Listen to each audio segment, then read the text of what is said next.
Hello everyone, welcome back to another episode of Parts Talk. Thank you for joining me. I appreciate each and every one of you. Now today we're going into a report or study that shows the real cost to fill up an EV is equivalent to $17 per gallon. Yes, you heard that right, $17 per gallon. Now we have this report from Fox News. Yes, I know it's Fox, but let's look at the facts to which they are talking about. And to be honest, they have not been afraid to show their hands, and the discussion as to what we have been saying since the EV mandate was placed upon us a couple years ago. So without further ado, let's get straight into this video. A shocking new study breaking down the hidden costs of electric vehicles. While far left activists champion EVs for refueling at the equivalent of just over $1 per gallon of gas, this study says that with the cost of federal subsidies and the burden on the electric grid, it's actually closer to over $17 per gallon. Russ Vought was director for the Office of Management and Budget under Trump and now serves as president for the Center for Renewing America, and he joins us now.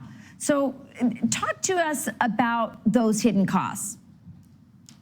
Yeah, I mean, it's another example of your last segment of Bidenomics, of which the hidden subsidies of direct subsidies from the federal government, tax credits, but also regulations, higher CAFE standards. What they've essentially done under both Obama with a pause under us and now Biden is to really tighten those CAFE restrictions in such a way so that there's a massive subsidy that goes. And one way to look at it is, in the great study by our friends at Texas Public Policy Foundation, is to look at the cost per gallon, $17, but it's also equivalent of about $50,000 per vehicle. And so when you look at both the cost, the higher cost to purchase, and then the higher cost that's basically saying to the rest of the country, we're going to put the cost on you. Right. Not unlike higher spending, we're going to put the cost on you at the expense of those who are wealthy and those who are on the coastal elites that are more interested in buying these vehicles. That is essentially what the Biden administration is doing, and they're only going to increase it with some of the bills that have passed during his administration. Yeah, it's such a... So let's break down the costs. He's saying $17 a gallon is equivalent to $50,000 per vehicle, and that hit me like a ton of bricks. I'm no financial expert, but those numbers raise my eyebrows. It's not just about buying an electric vehicle, it's about the hidden costs we might be shouldering as a society. Such a great point. You know, Alexandria Ocasio-Cortez talks about her, EV vehicle, and some middle-class family with kids are subsidizing it so she can have that and sort of virtue signal how green she is. It's also decimating our auto industry because we're sending all the wrong signals to them.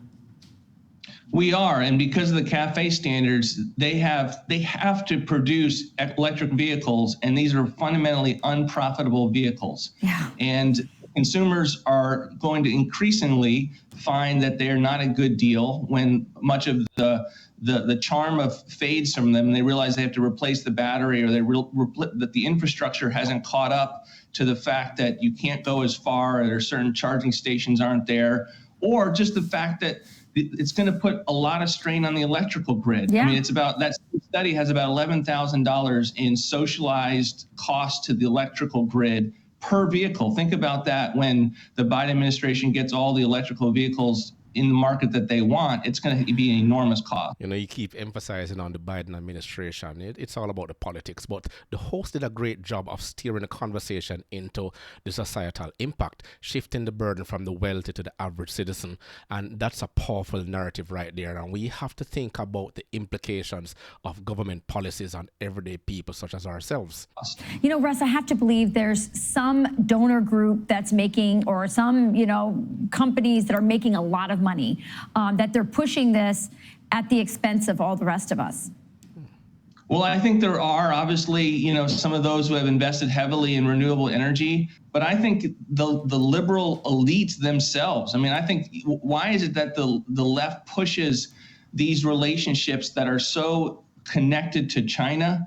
We see that just very personally with the Biden crime family, but I think, why is Secretary John Kerry so invested in many of these policies? He fought some of the restrictions against slave labor that was, as it pertains to the production of solar panels.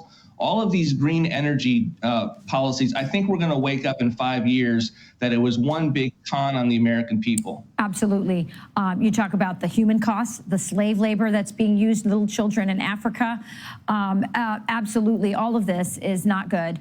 Russ, we thank you for joining us and for reminding us about all these costs, the human costs and the costs on the American taxpayer for these policies. So now let's talk about the electric vehicles themselves. Again, servicing, aging, battery replacements, infrastructure limitations. Industry experts knew EVs will bring drama behind the scenes.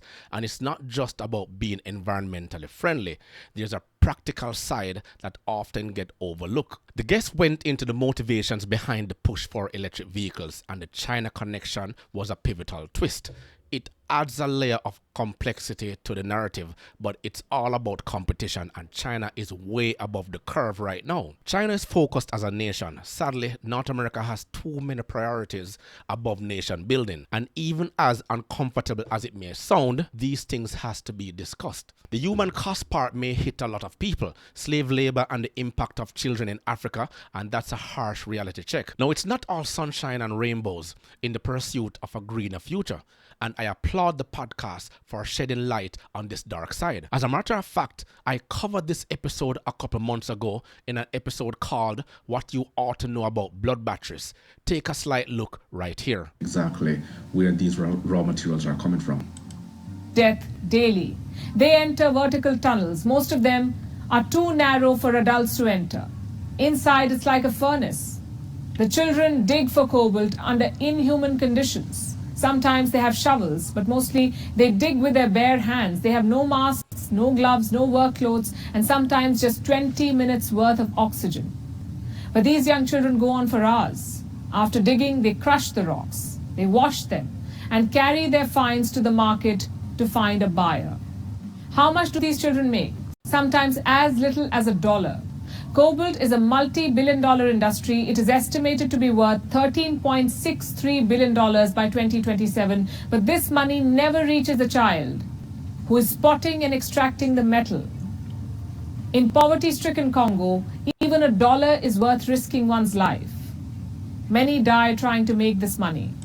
And it's actually good that we're seeing evidence of this coming forward, thanks to technology, of course. And as I mentioned, you will never see these on mainstream media outlets. See, I covered this, and this was a year ago, so I'll leave the link to this video in the description box below. But as usual, it comes from politics, and today's politicians, to be honest, with all the data, research, and statistics out there, the politicians always lean towards emotions instead of looking at the possible outcomes, wasting millions of tax dollars. How dare you! Remember, thousands have lost their jobs when car makers decided that they had to consolidate to carry out these EV mandates. Only Germany had the balls to relook at this strategy, and they would have lost 1/5 of their GDP if they went headfirst into the EV initiative. So as time goes by, we will continue to debate and bring up the issues that we face in bringing about this EV initiative, which is mandated to us in less than 10 years.